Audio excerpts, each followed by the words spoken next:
Hours after President Donald Trump told a room full of Republican lawmakers that he will fire Federal Reserve Chair Jerome Powell, he denied plans to do that. "We're not planning on doing it," he said Wednesday at the White House. "I don't rule out anything," he added, "but I think it's highly unlikely, unless he has to leave for fraud." At a meeting Tuesday evening in the Oval Office, Trump had asked a group of House Republicans if they thought he should fire Powell. After receiving support for the move, the president said he would follow through, according to a senior White House official. The president asked lawmakers how they felt about firing the Fed chair. They expressed approval for firing him. "The president indicated he likely will soon," said the official, who spoke on the condition of anonymity to speak candidly on the issue. The members had been invited to the White House to discuss crypto regulation bills that had stalled in the House. Separately, the New York Times reported that Trump has gone so far as to draft a letter for firing Powell, and that he showed it to lawmakers during the crypto meeting. A Fed official declined to comment on what happened during the Oval Office meeting. But Powell has said repeatedly that his firing is not permitted under the law. No president ever has attempted to fire the country's top central banker, though others have criticized prior Fed chairs. Markets turned lower on the initial reports that Trump planned to fire Powell, but recovered after Trump denied what the White House was telling reporters. Key players in the Trump White House have launched a multi-pronged attack on Powell to push the central bank to lower its key borrowing rate. Most recently, they have blasted Powell over renovations to the Fed's Washington headquarters, raising suspicion that Trump could try to remove the Fed leader for cause. A recent Supreme Court decision indicated that the president does not have the authority to remove Fed officials at will.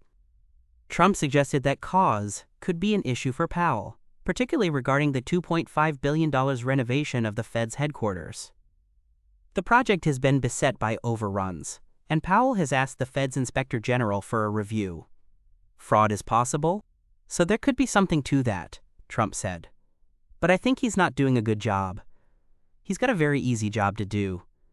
You know what he has to do? Lower interest rates." In a CNBC interview Wednesday, Representative French Hill R. Ark, the chair of the House Financial Services Committee, repeated that "I don't see Trump firing Powell."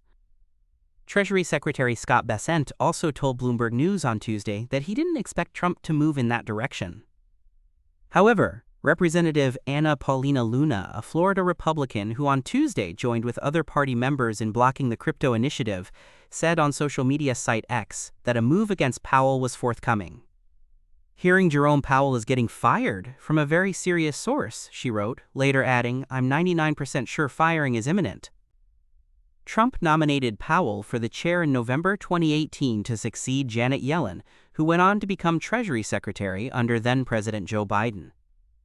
The Senate confirmed Powell the following February, but has been the subject of frequent criticism from Trump, both during the president's first term and his second.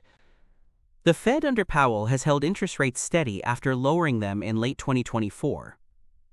Trump has charged that Powell is politically motivated and only cut in 2024 to help the prospects of Democratic nominee Kamala Harris. That goes for his board, too, because his board is not doing the job as they should, Trump said Wednesday. Trump appointed not only Powell but also Governors Michelle Bowman, who now is the vice chair of bank supervision, and Christopher Waller. Over the past several weeks, both have indicated a willingness to start cutting as soon as the late July meeting of the Federal Open Market Committee, though not at a pace that Trump is suggesting. The president has indicated he would like the Fed to lop up to 3 percentage points off the central bank's overnight borrowing rate, which is currently targeted between 4.25% to 4.5%.